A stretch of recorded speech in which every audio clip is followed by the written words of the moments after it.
It is Thursday, broadcasting live here from 234 King Street East in downtown Toronto.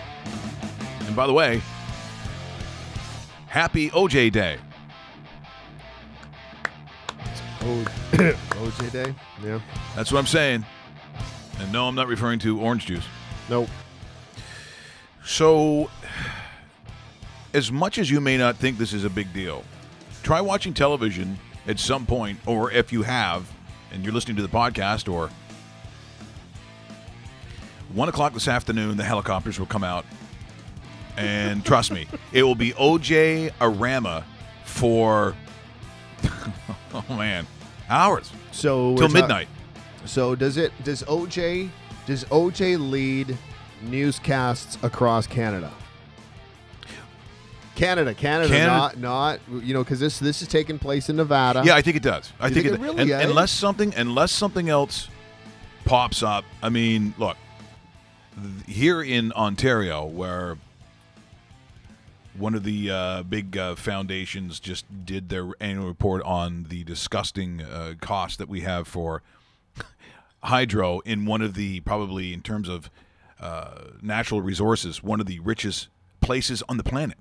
Like, not just Canada and not just North America. There is no reason why hydro would be what it is. So it kind of is a big story. But unless you think that's going to supersede our love affair and our obsession with those that are famous, including one of the most famous individuals that we have seen in the modern era, sort of post the advent of television.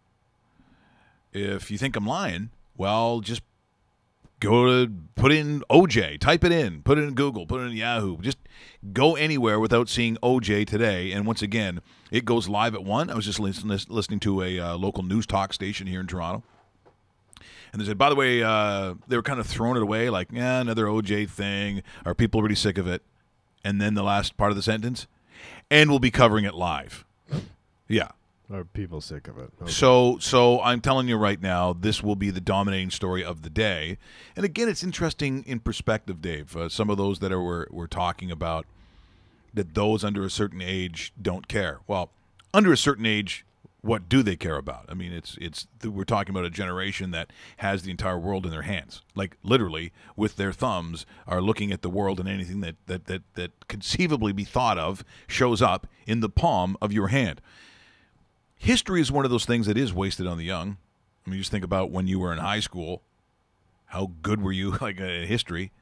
Generally, all of us rolled our eyes, didn't care. The Avro Arrow, what's that?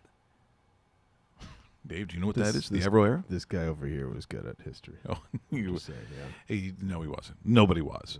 But because someone... I actually do know the Avro Arrow. Yes. That's the one that was scrapped, right? That's correct. Yeah. See, look at that, Dave Bastel. The Diefenbaker Arrow. And to this day, they're still talking about that may have been a mistake. Well, see, look at someone was paying attention.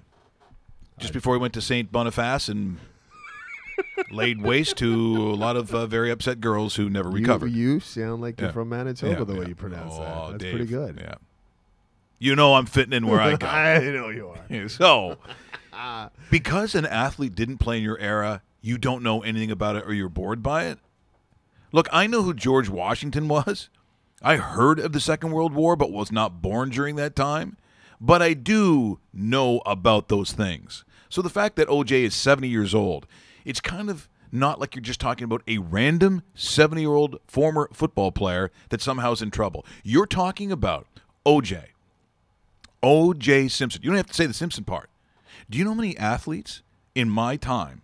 So we're talking about mid to late 70s, early 80s. Do you know in sporting events how many OJs I went up against? How many guys named OJ I went up against? And if you look back in the NFL of a certain age group, how many OJs can you recall that made it to the NFL?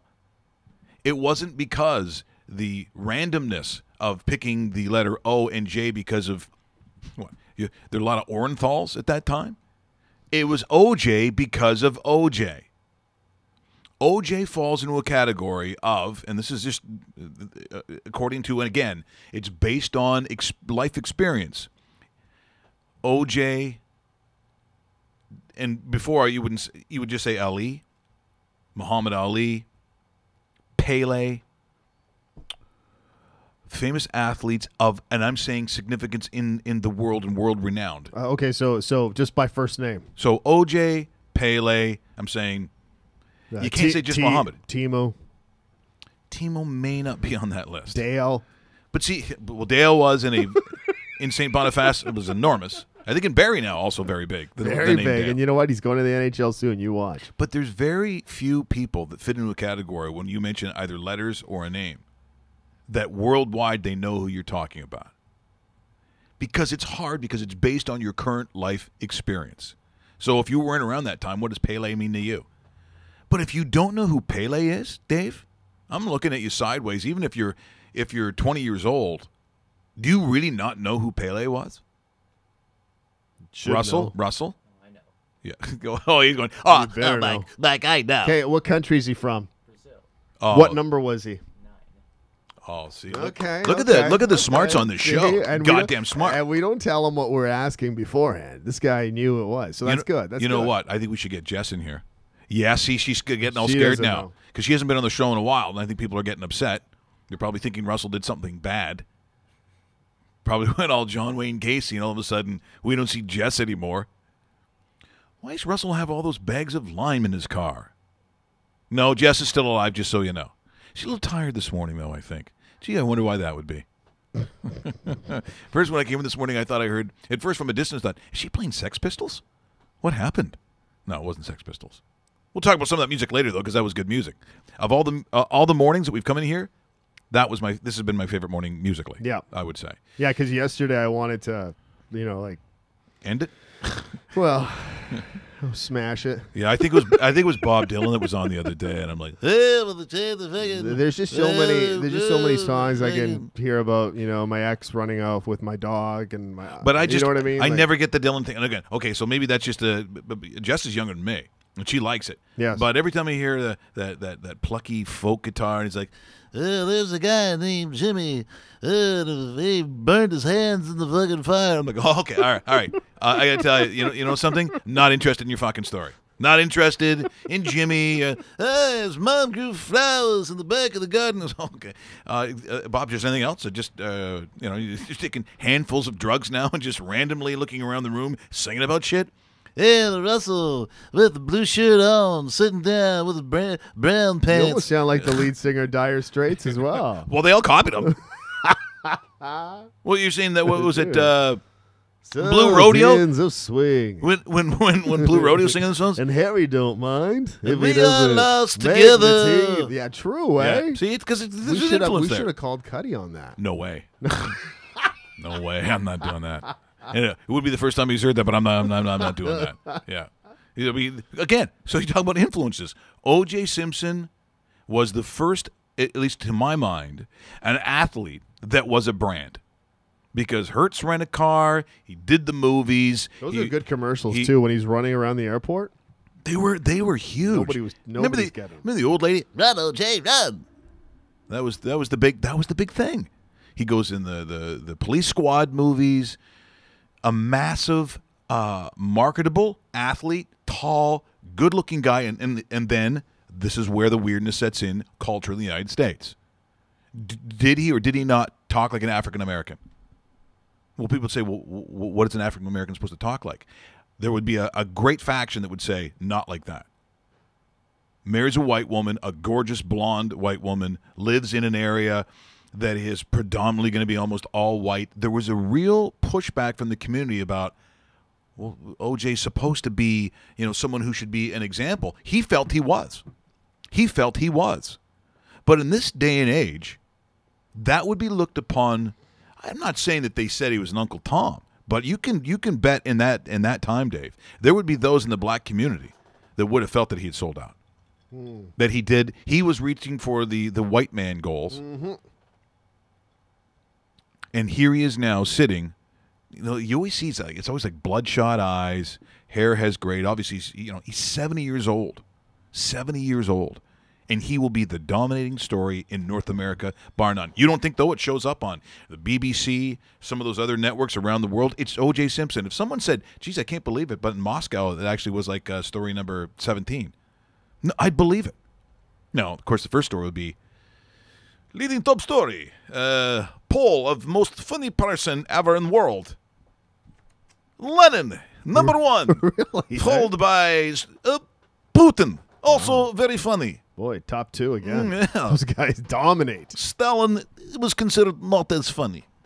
Therefore, he should be, that's, oh, and Trump, the number 4 funny. The hair is amazing. So we'll talk to Jeff Manchin from Ross McBride. Yeah, Manchin. Ross and McBride. And he's going to explain to us, because he'll explain, like, his resume is crazy. I believe he was like the lead for the attorney general, like the crown attorney. I think like he was the man. He was the guy. And so he's been a great fan of ours since Dave and I became a show. So we'll do that, and he'll relay it in such a way so we understand what exactly is happening today. Because, again, massive story. Not as big a story. The Blue Jays. The Blue Jays, I tweeted out, I said, look, they're toast. It's not like anyone. This is not groundbreaking news. We've talked about it for months now.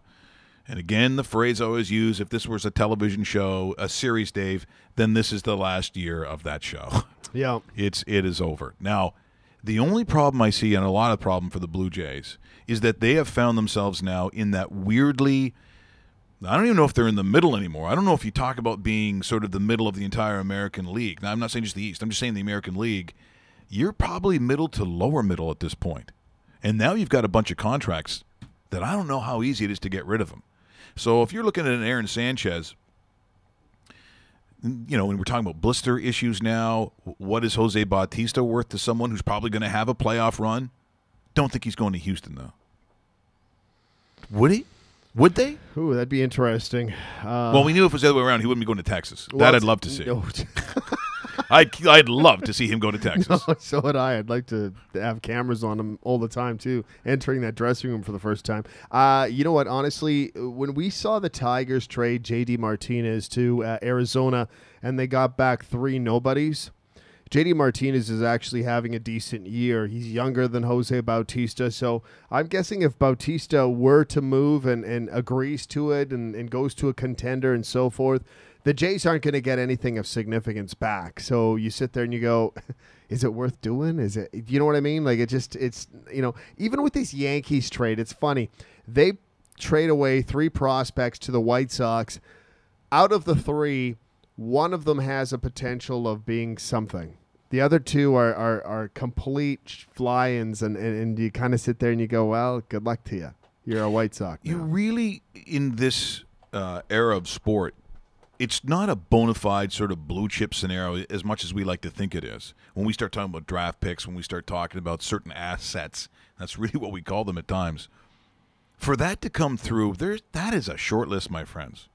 Of those that come out of either university in a college-driven sport, so if I'm talking about basketball, if I'm talking about the NFL, obviously baseball does have a significance, obviously, Dave, in college. But basically when you're talking about university players in baseball, you're also talking about where they go in the minor league system.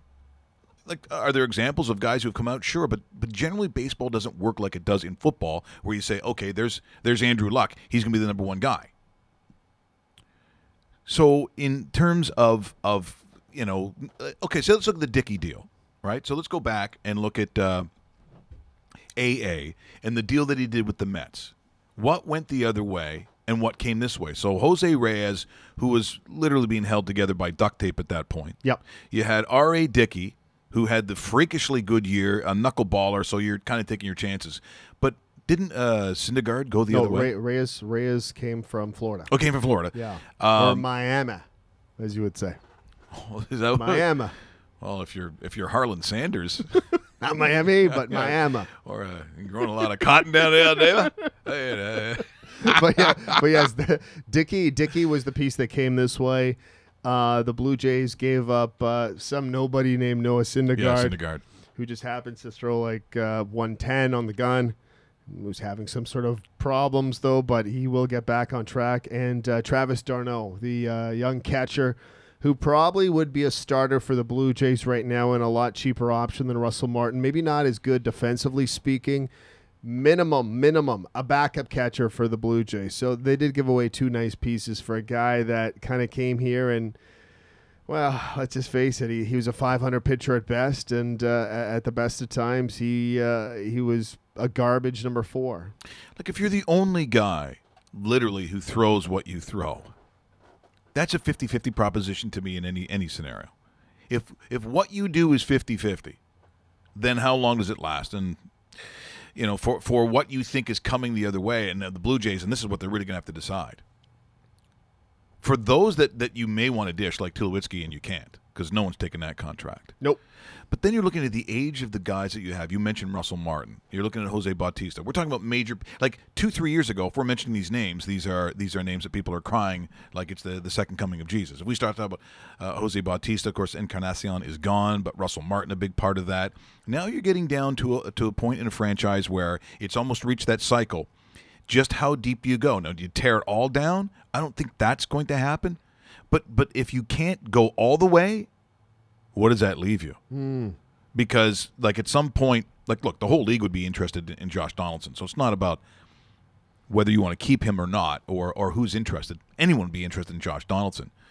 But at some point, he, I believe, falls into the arbitration category, does he not? Yeah, he has 1 more year of arbitration, and then he goes into free agency or full free agency. So the Jays are going to have to make some sort of decision. It's probably going to happen in the offseason of long-term deal or play out what they have kind of thing. So, because you look at him, he's not young either. He's 31 years old.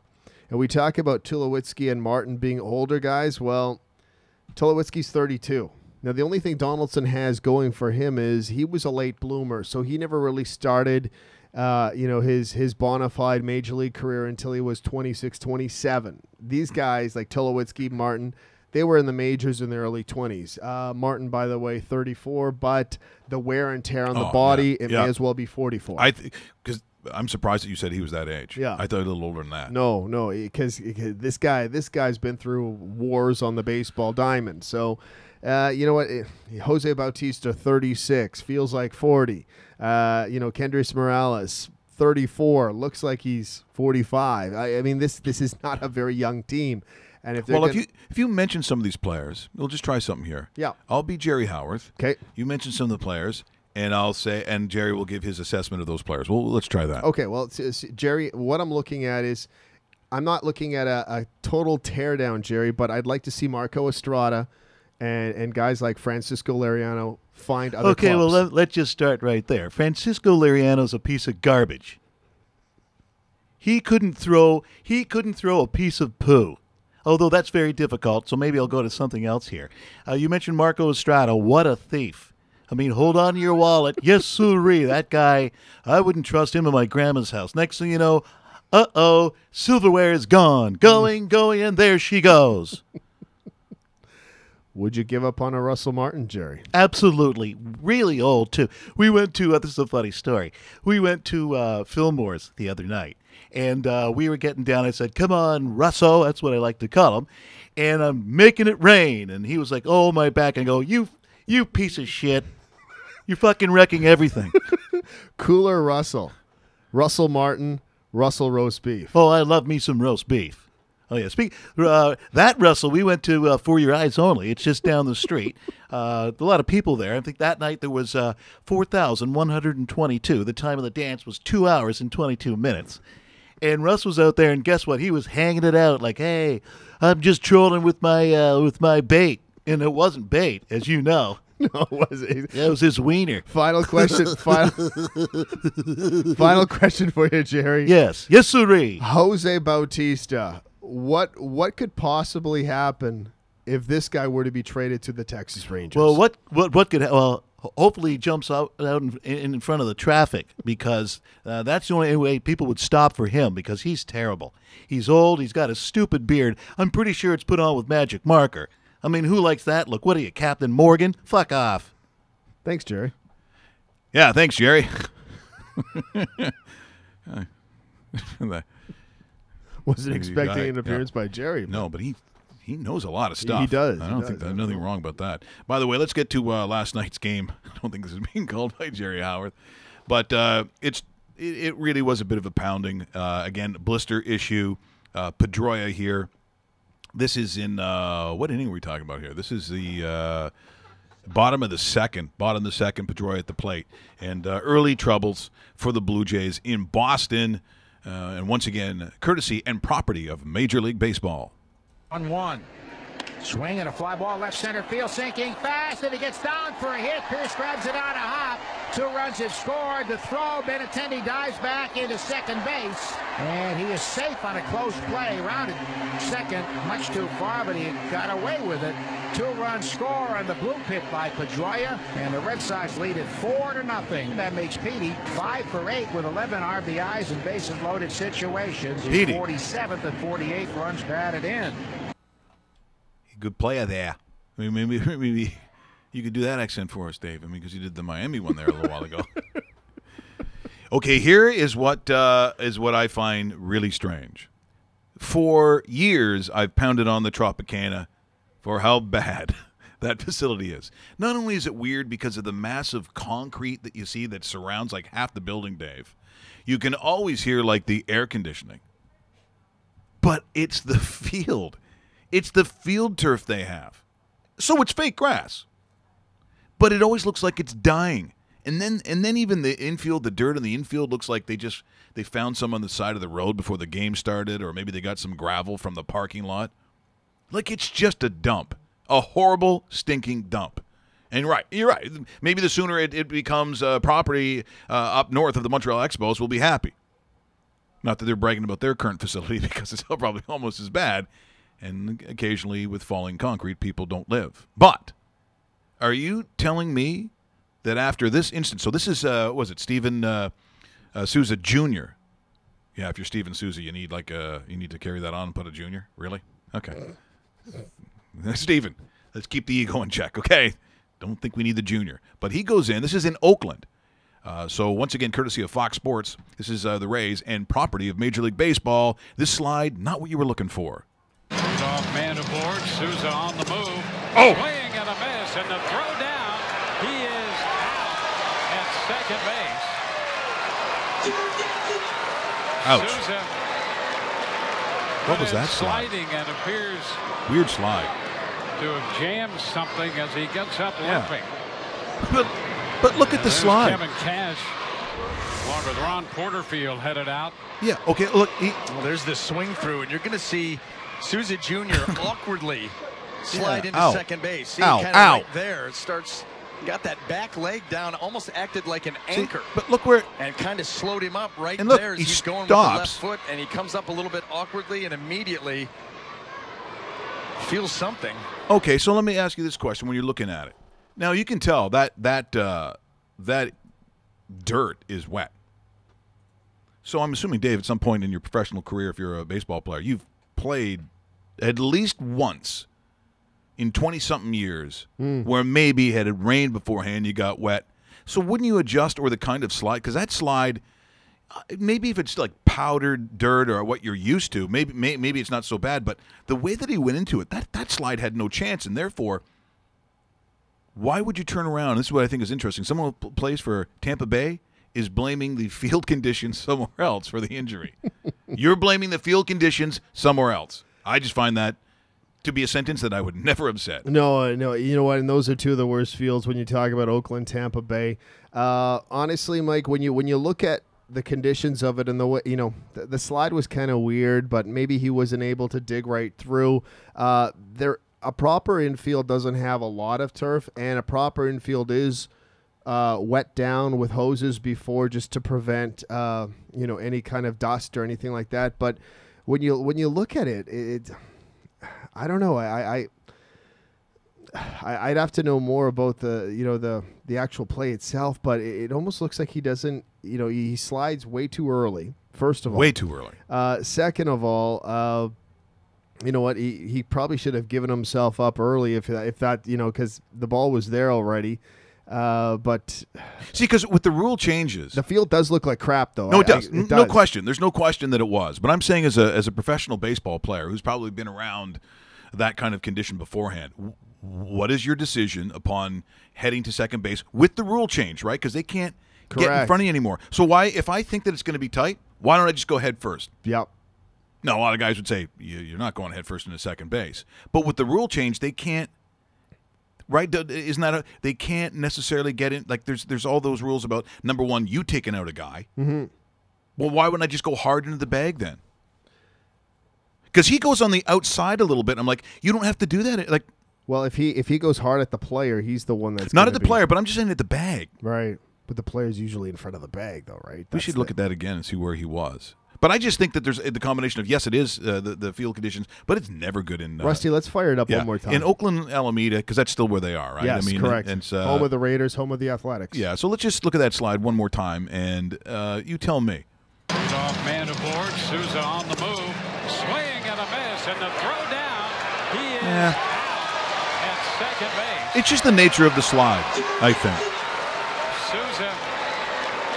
Once again, property of Major League Baseball, property of the Major Baseball. To have jammed something as he gets up limping. And there's Kevin Cash. But see, he had to stick his leg out like a goalie save in 1978. It's just weird. Yeah, when I look at it once again, great throw by the catcher, by the way. I think he slid a little too early, to tell you the honest truth. And that was just a weird style of sliding. I would blame that more on the runner than the actual conditions, although the conditions didn't look good. No, they weren't. They weren't. But that, I mean, that's, it's not feathers. You're not sliding on feathers or this so nice beach sand. So you're Steven Souza Jr. and I'm Tampa's manager. Okay, Kevin Cash. Yeah, I'm Kevin Cash. Good name though, eh? Okay. Kevin Cash. Kevin Cash. That'd be good at for your eyes only. It would, because you're going to need it. And at a poker table. So you come walking in and you say, okay, you just come walking from the dugout and you say, go, walk in, and you say, you see what happened, Kev? Crappy field conditions, Kev. Yeah, ever played before? First day? Yes. You said.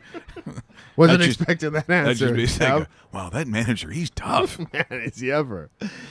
Before we call Jeff, what else do I want to get to their roast beef? There was a couple of things that I wanted to do here this morning. He says we're good for 10:30. 10:30. Okay, so 10:30. Okay, so yeah, let's take a look as we get ready to call Jeff. O.J. Simpson today, it looks like he, after what is it, 8 years? 8 and a bit, yep. It will be, it's at least it's assumed by the experts that he is going to be paroled, which will start, and once again, it's 1 o'clock Eastern is when that's happening, so all the televisions, it's just what's going to happen.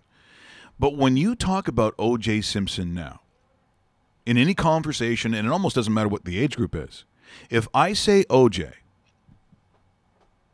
that first conversation I say has nothing to do about him being a tailback at USC or a running back in the NFL. Literally, that has been wiped from the face of the earth, which is incredible. And that's what happens to the truly famous when it goes so wrong that you have to really think about what they did for a living. Is Pete Rose in that category? Because I don't think he's quite that category, because we're talking about murder and guys doing time. But if I say Pete Rose, maybe gambling is the first thing that you think of. Maybe it's not Charlie Hustle and one of they said the hardest working baseball player of all time. Or the Hit King, right? The Hit King. I don't know. I think Hit King gambling goes, 1 and 2 with me. I still look at Pete Rose as the greatest hitter in the history of baseball. Because I don't think Pete is in that category. But take a look at this. So this is the, I want to say 1969 Rose Bowl against Ohio State. Now, by the way, Ohio State wins this game. But we were talking about the abilities of an O.J. Simpson back in the day. Take a look at not only his size compared to the other players, so his actual length, but what he's able to do in terms of his agility. This is quite remarkable. So just roll this. Once again, this is probably, I don't know what it's courtesy of.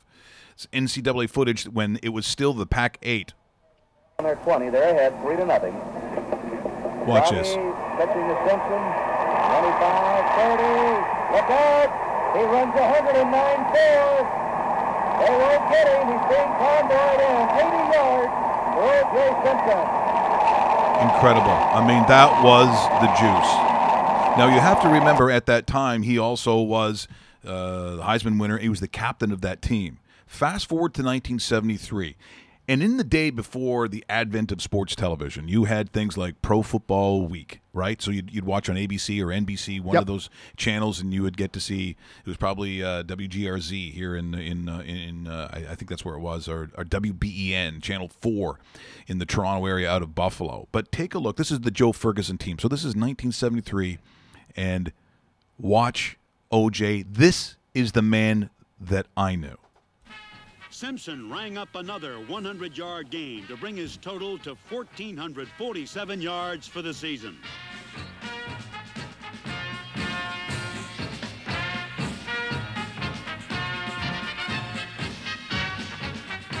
But late in that was the juice. And once again, that was 1973. And just before we call Jeff, again, this is against when they were called the Baltimore Colts. This was the original team. And I got to be honest, just watching these highlights, this was O.J. Simpson.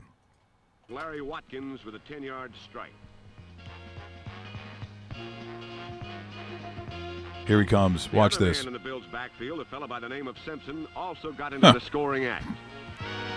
Watch the stop. Watch the change of direction right here. That was 3 guys who just broke their ankles.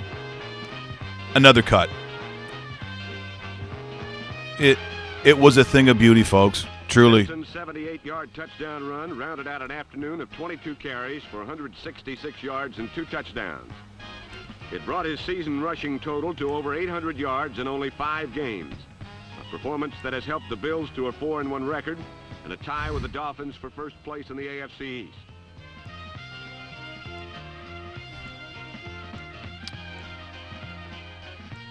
This week, the Bills find out if they're for real as they meet Miami in the Orange Bowl with first place at stake. And there it was. So we're going to try to call here and hopefully looking at Skype go around in circles. My God, sometimes I really want to break something. I'm going to try this. I'm going to try this again, folks. Once again, that's not even the right number. It's added a 1. It's added a 1. Mm-hmm. Okay, so right now I'm going to have to take a look at that other number. Go ahead and talk, Dave, while I try to figure this out. Sounds good, Mike. Russell, what are you doing tonight? By the way, Russell has some breaking news from the St. Louis Blues. You can tell us contract signed today, just off the topic, and kind of like a bench point of what I'm guessing guys like Jacob Trouba are going to be looking at contract-wise. Fill us in on the Blues extension. Yeah, Colton Parayko signed a 5-year deal with the St. Louis Blues at $5.5 million per year. Oh, we've got... Hello, Jeff Manison. Jeff Manison, it is Mike Richards calling. How you doing, my friend? Wow. Is this any good? Wow. Mikey, yeah. I want to be with you. Okay. Every time I hear Dirk Hager's interview, I'm waiting for the song. And take your picture. That's what. Yeah, you're making me so horny. Yeah. Okay, that's probably not good for your business. Well, no, we'll cut that part. We'll cut that part. Not that you don't charge that way. I'm pretty sure. Oh no. Oh, hey, homie don't play that way. Well, Jeff, we're going to talk about another homie today, and according to what you do. Now, by the way, just so people understand your background and your resume, you're now at Ross McBride, but the person I'm talking to right now, in the legal sense, has had a very substantial career. I want you to tell the folks today what that background is. Sure. I started, I articled for Eddie Greenspan. He was a criminal lawyer of great renown in Toronto and basically in Canada. I think he's one of Canada's foremost criminal lawyers back in the mid-'70s. In 1977, I joined the Hamilton Crown Attorney's Office, and I practiced as an assistant Crown Attorney doing everything from murder on down between 1977 and 85. I switched over to the defense side in 1985, and I've been practicing full-time criminal defense law since then. Everything from murder on down. So this I wouldn't say you're familiar with it, but I would think sometimes when people from looking at the circumstance of 1994, 95, there's an assumption, and again, most people really don't understand the law. Those that come near it really isn't to the degree that we'll be talking about today. But there's always this weird assumption that somehow because of fame, this is why the original sentence looked the way it did, and maybe also why we think today that he's going to get parole because it has to do with who he is. Can we buy into that at all, or is that absolute garbage? I think that with respect to the sentence, it wouldn't shock me at all if there was an element of, gee, he got away with one, so this will be a makeup call. Okay, we're talking about the conviction, the sentence, the 30-year sentence for the robbery convictions. Yes. Yeah, you wonder, in the States they have sentencing guidelines, and there are a number of components that direct the judge as to what factors to weigh and what kind of numbers to impose. That's different from Canada. We don't have that here. So that may well be the case that was a factor in what the judge gave down there, but to the extent that there was a discretionary element in it, I see a 30-year sentence for that conduct, even for American standards, they have long sentences, one would think that was pretty darn harsh. And I think a co-accused got something like 27 months. So could we allow ourselves the basis to say, gee, wonder whether or not there was an element of we will give him extra because maybe he got away with something? That's possible. That's possible. That's certainly not the way the judge should do it. The judge has to sentence based on the evidence, the character, the background, and the facts, and what the sentencing guidelines are. So it could well be that the number fits within those guidelines, but one can certainly wonder about it. Now, let's update it to the present time and the issue of the parole hearing. I mean, one of the things that, of course, is stunning is the international attendance that's given to something like a parole hearing. We know for many years, if you went back, Charlie Manson, fine, is he up for parole? He doesn't get it. There's coverage. And the others of his followers. Sirhan up for parole. Clifford Olson, various people over the years up for parole. It gets some. But for a robbery, robbery parole hearings aren't news. Mm-hmm. They don't get the kind of coverage. And remember, it's not in an open kind of courtroom. I understand, Mike, they're going to be televising. Oh, it's going to be ESPN, I think, is doing, and most of the radio stations that I know that are news talk, they're going live at 1 o'clock. They're going to cover it live on the radio. And let's go back and say, and so what's the issue? A guy has done 9 years of a 30-year sentence where he wasn't the guy with the gun. The guys with him were. And, the guy, one of the guys who was convicted with him, as I understand, got the conviction reversed because of the publicity and the fame that was associated to O.J. But, of course, in the last couple of years, between the TV drama and the 5-part documentary, it's hotter than ever. Yeah, so O.J. Simpson, I mean, Mike, you know better than me in the world of media, and boy, don't we see it these days, the colloquialism, if it bleeds, it leads. Mm-hmm. Anything that's sensational, we got to fill content. Isn't that part of the function for the media these days? Fill content. So this is great. This is content, and we get viewers. We get eyes watching the broadcasts. We get people reading or following it online. That's what we got to do. So great. It will get that sensational coverage. But, if you think about it, so the guy has been in for 9 years. From what I read, he had a parole hearing in 2013. And you can correct me if I'm wrong in terms of the information, but I read it somewhere. He had a parole hearing in 2013, and they reduced his eligibility for parole to now. I don't know if you read that or saw that anywhere. Yeah, I'm not familiar with. That I don't know. That I don't know. And it's different from our system. We don't have that. For us, when somebody is up for parole in Canadian jurisprudence, once you've done a third of your sentence, you can be eligible for parole, and they may have a hearing a few months before that. Now, in terms of changing that time, because I know that here in Canada, where they're talking about Bernardo, and that his coming up, but he is delaying it, and I just wondered, is there an advantage? Like, why? And I know we're sort of taking a sidebar here, but why would one delay it? Because it just seems like inevitable that it's not going to happen for him, and maybe it never does, at least for the family. But what would be the advantage in trying to delay the actual hearing? I guess you'd figure, what's the point of going through the exercise? Okay, it's just a waste of time for everybody. And so it's not uncommon where people can kind of sense the proverbial landscape and say, no, I'm not going to get it anyway. I could have my parole hearing now, I'm not going to bother. Right, okay. So, and I think, and that's not uncommon. You say, gee, I don't need the publicity, I don't need the attention, I'm not going to get it anyway, I'm not going to bother. So it's not a matter of an advantage so much as just why go through the exercise. Right. So that's what I would figure. But as I say, in Canadian law, you're eligible, apply for parole, unless there's an order making it longer. you're out, and we'll leave aside murder for the moment. Okay, but I take a robbery case. You get a 9-year sentence for a robbery, and I would say to you too, by the way, Mike, in Canada, the conduct that gave rise to his 30-year sentence there, it's not close to that up here. Right. Here, what would he be looking at with no record? And, that's the reality of it, is no record. And he's a party to a robbery, which is at gunpoint. Ostensibly, he says to get back his memorabilia, and he pleads not guilty. What's he going to get, 5 years? Right. Okay, and on 5 years, he's eligible for parole at a third. Now, with it being offense involved violence or threat of violence, he might well not get it, and he might well have to go until 2/3. And on 2/3, then he's going to be out on mandatory supervision. Okay, that's the way it would work in Canada. In the States, my understanding is that your parole eligibility is that once you've done something like 85% of your sentence, that in the States, his parole eligibility would otherwise normally be far closer to like that 20, past the 20-year mark. Yeah. But I guess I don't know the nuances. I don't know how he did it, and I don't know even if I'm accurate, but I read something in the paper that indicated in 2013 he applied for parole and he got it, and they said he would be eligible effectively, I think, October of this year. So it may well be that in Canada, the way that would have to happen, he would have had to appeal the sentence, have the sentence reduced, and that would effectively reduce his parole eligibility. In the States, the way I gathered this article, it seemed to indicate that he had a parole hearing in 2013, and they knocked back the time when he'd be eligible to apply, which gets him to be able to apply now. Because 10 years on a 30-year sentence, that's closer to our kind of numbers. Yeah, and that's not normally the way it works in the States.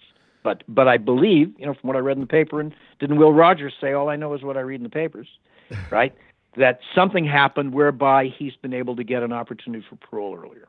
Interesting. Jeff, good morning. Great talking to you. We do know that the victim in this case will testify for O.J. Simpson today. When you hear the victim testifying for O.J. or whoever the case is against, does that almost tell us as an audience that this is a mere slam dunk that he will be released today? That's a great question, Dave. I'm always reluctant in anything to do with the justice system, and we will characterize a parole hearing as fitting within that, although there isn't a judge presiding. It's a parole board. Okay, so there are, I think, 4 members that are constituted down in the States for this particular parole board, and if they need 2 or 3 more, the input of 2 or 3 more, they can supplement it. Again, that's what I've read. I'm always reluctant to talk about a slam dunk because you don't know the personalities and the views of the individuals who are going to be deciding it. And so I never like to say to any kind of client, oh, yeah, for sure we're going to, win this. Never. Partly because I'm superstitious, but also partly because you never know. But I would say this, so many times in parole hearings and in Canadian jurisprudence, the victim is allowed to have their say at a parole hearing. And, of course, far more often the victim says, I'm still afraid, this is still upsetting to me, I'd worry if he got out, et cetera, et cetera. To have a victim say, look, I don't have a problem with him getting out. That certainly is a very positive factor for him. Not only is it the absence of a negative, in other words, it's not the case of the victim not being there at all. If you have a victim saying, for my part, I'm okay if he was to get out now, assuming that was to come out, that's a very important thing for him to have, or his lawyer to have to rely upon to help him, help him with the shot of getting out.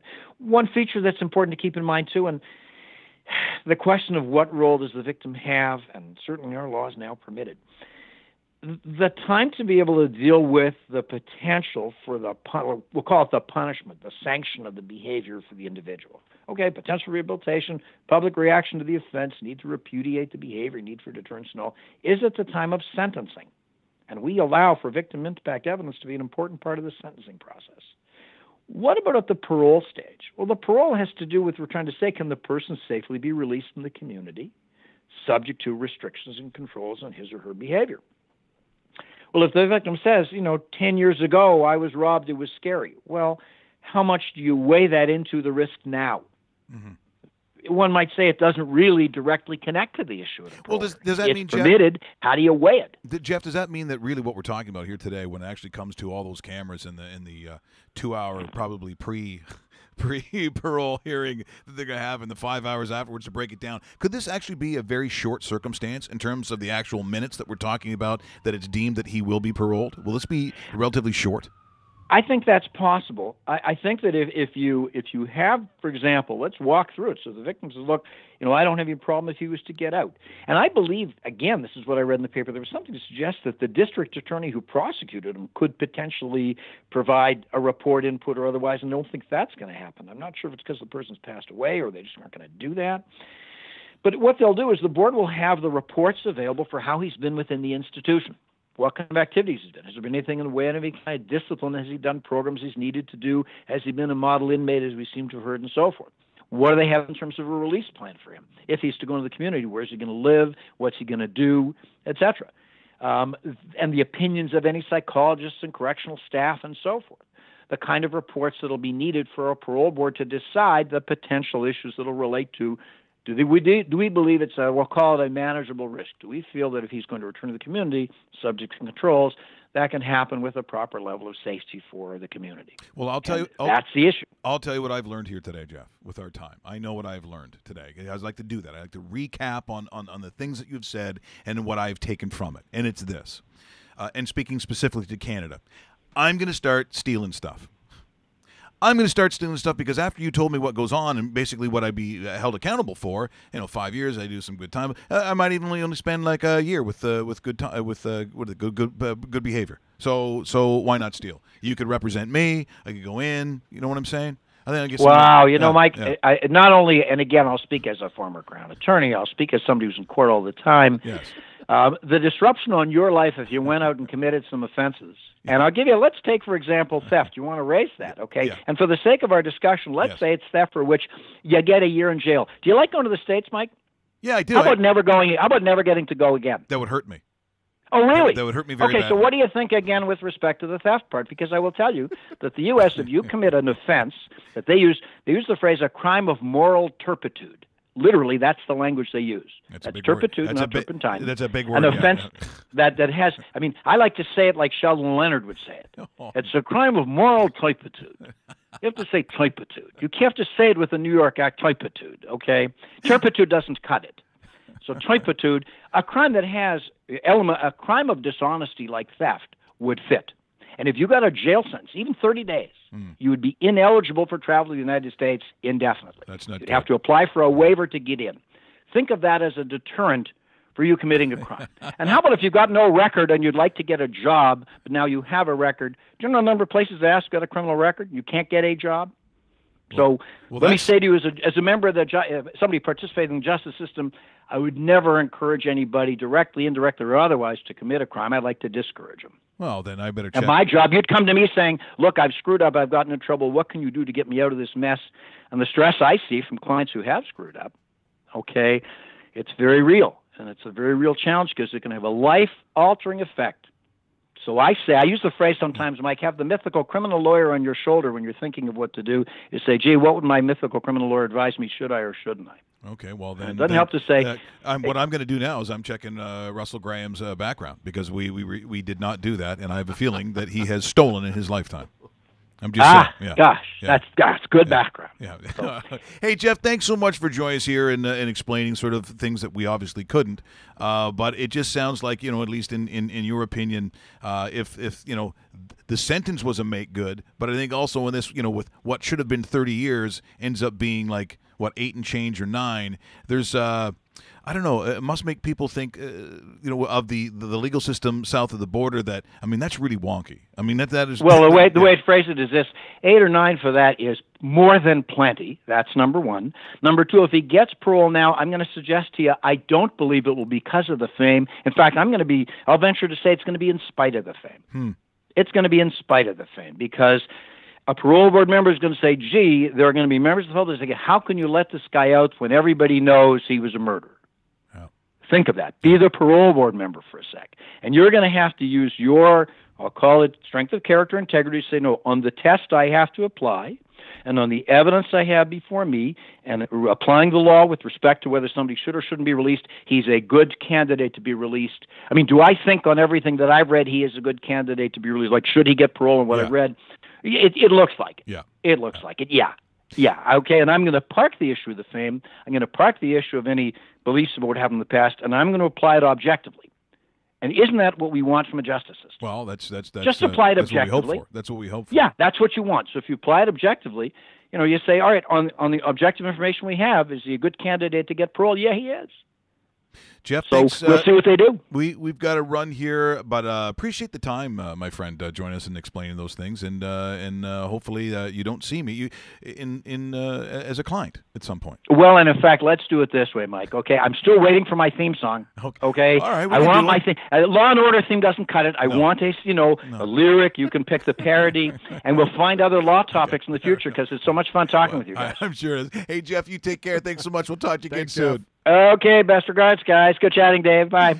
That is Jeff Manishin from Ross McBride, who I believe has just completely, in every circumstance, told us every single element of what is going to happen today.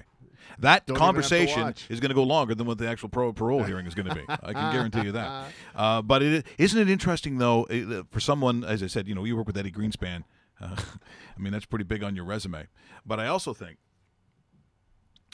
that the bending of the law that they have gone through with OJ, in that they feel that there needed to be a make good. So he doesn't even have the gun. The other guys do. We're talking about 27 months for the douchebags that he talked into doing this thing.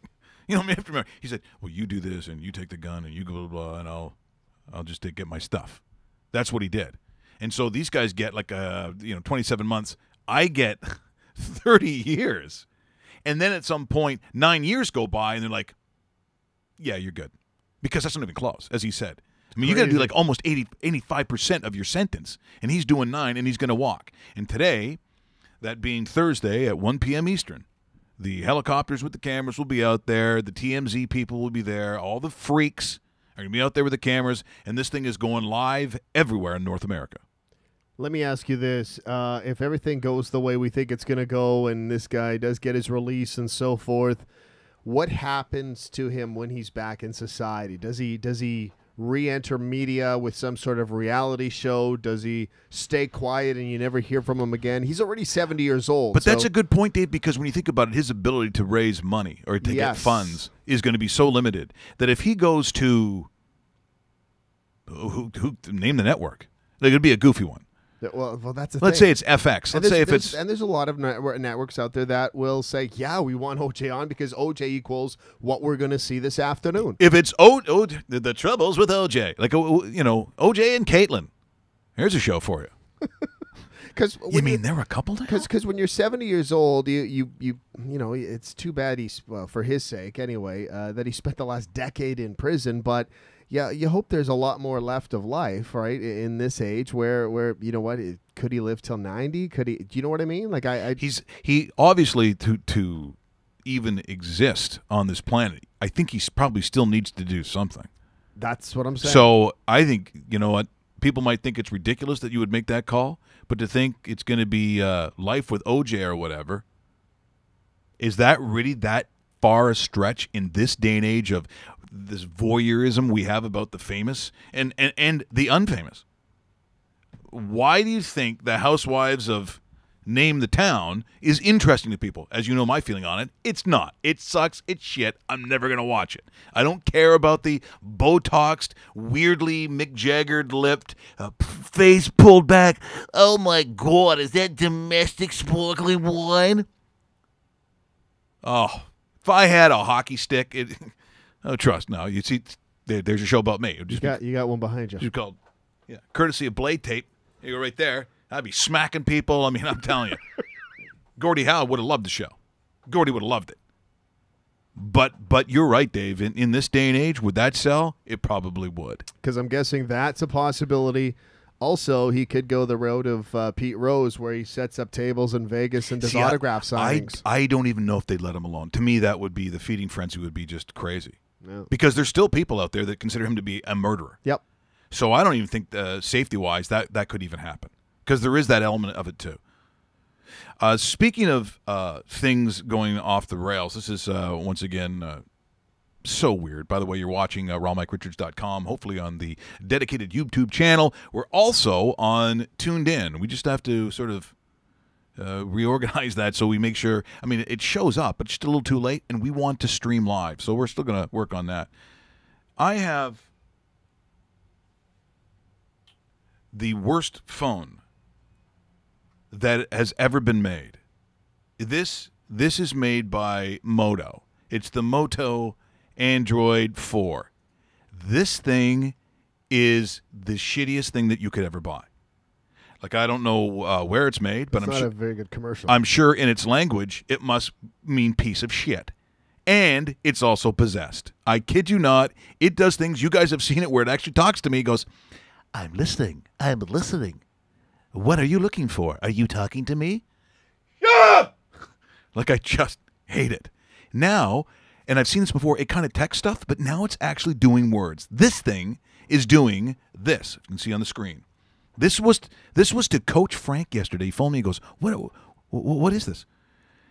He talked about the wrestling contest yesterday, about making a caricature for us. It said, contest closed, I win, laugh out loud, Mr. Fratello. Look what my phone sends back. This was not me, folks. I was not on the phone. The phone was not in my hand. It looks like it says, Oi, you please contact details or no luck getting on. What the fuck? What is it doing? I don't know. Who did this? Moto? What? Well, by the way, he goes, he said, okay, no idea what that meant. Was that in Gaelic? I go, no. That was like Yao Ming sent that message. What are you doing? You piece of shit phone. And then another one comes in. From Facebook. Now it's just finding stuff. It's roaming around like it's creeping me out. Get this on the screen there. I replied, do you see the writing? It's some sort of Arabic writing on Facebook, some sort of comment. What? I just called a jihad on this girl named Angie. Why? What? Moto. Yeah. Don't buy this. It could start a war. If that went to Trump, he's closing down the airports. Okay? That's what you've done. And Zucchino thinks his dad's called Angry Mike. You know better. It just drives me nuts. So there's your commercial. Don't buy that piece of garbage. You're welcome. Before we end the show, Dave, what else do I want to get to before it's over? Nothing. The Red Blacks win last night barely over the Montreal Alouettes. Yeah. It doesn't seem to matter what that point spread is. I know Victor was going to come in. He'll come in tomorrow. Victor Newman will come in tomorrow. But the thing is, take the under. Yep. And take those points. Now, they covered. Ottawa did just barely, -4.5, but you were getting bigger numbers than that, and I got to be honest. All those games that Montreal plays, they're all within like a touchdown because they got great defense. I'm just stunned. Anyway, so tonight we got some games too. Edmonton travels to Hamilton down in Jeff Manishine's countryside there. Edmonton -3. Yeah. Jeff Manishin might also want to work on behalf of the defense of the Hamilton Tiger Cats, literally, because there'll be a crime tonight because Hamilton is going to get slaughtered. The murder tonight will happen on the scoreboard. Trust me, it's only like -3. That's a gift. That's ridiculous. And it hates. I've been going to those games since I was a kid, going to the old Iverwin Stadium. But tonight will be a bloodbath. So Ross McBride might want to head down to Tim Horton Field and get ready because there's going to be a murder tonight. Also, what do we want to take a look at? I thought there was something else. Do I want to hit anything else? Roast beef before I go? I don't think there was anything. Oh no, this is. By the way, just take a look at that footage. This is from KABC. Back was it 1994? This was recorded live, and for those of you who remember what it was like, I actually came into. And how weird is this? In 1994, June 17th or 16th, 17th, it was my birthday. A buddy of mine named Frank Palermo. Cheech took me out on one of those boats in Lake Ontario, and we went fishing. Yeah, for salmon. It was really weird. A German guy drove the boat, and when the fish came on the boat, he was like, "Hands up!" Oh, yeah, he had this little wooden stick, and not good for the salmon. I walk in to see my buddy Smitty. They're all at what bar? Betty's. 2 doors down, and I go, "What the hell? Why is everyone watching this Bronco?" Go ahead, show it, Rosa. And hopefully have them just pull Why over. is everyone Right watching now, a white Bronco going up and down like the Interstate 5 or whatever? They say it's O.J. Simpson, and he's got a gun against the guy's head. Do you believe that people are being kept off of the freeway? I'm still This was recorded live. Traffic there on this Friday night. That's just incredible. Yeah, Friday night. I missed that. You were blocked by another radio. Could you say again? Ron, I was saying, do you think perhaps that motorists are being kept off that freeway? Because I'm astonished at the light level of traffic on this Friday night. It's very unusual. Look at what's behind him, the cars. You know, it is unusually light traffic out here. Look We're at looking all the way westbound, and we can see almost folks, that up was to the 1994. And the strange thing is, today, as those helicopters will be out again, it's once again O.J. Simpson. It may not be a white Bronco, but the cameras will be going crazy once again for all the wrong reasons. What? Did we just become best friends? Yup. You want to go do karate in the garage? Yup. It's time!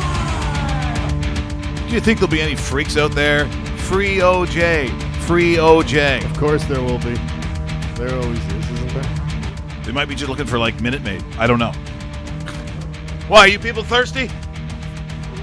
How strange. I'd like to thank Jeff Manishin from Ross McBride and explaining in its entirety what exactly is going to happen today for O.J. Simpson.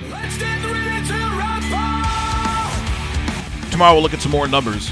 We'll have Victor Newman come in and actually do his picks. And I believe Russell's family sitting in the very expensive front row seats. This must be a very big day. Maybe Russell's getting his driver's license. There's always a chance. See you tomorrow.